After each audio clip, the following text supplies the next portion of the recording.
Alright guys, today we have some plumbing. If you can see here how corroded this water shutoff is. So we're going to replace this with a new ball valve shutoff. So what we're going to do is cut this 3/4 inch here, cut a 3/4 inch here.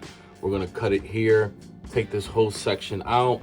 We're going to build our new one and pro press everything together. Seems like a fairly simple plumbing repair, but it is tedious. You just want to make sure you're doing everything correctly and measuring it before cutting anything.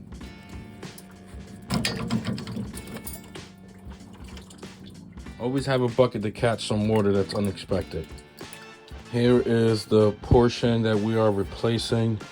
You can see the corrosion on this shutoff.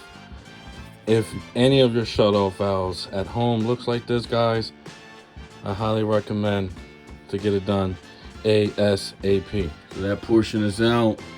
Now we're going to clean up those ends and hook everything back together. Everything's nice and tight, ready to pro press. We got that in. When you're doing pro press, guys, and you don't have the fitting that has a stopper in the middle, here you just want to mark your lines and make sure you get it right where you need it, and then pro press it. Putting the last piece together, and then we're done. Make sure this is nice and tight.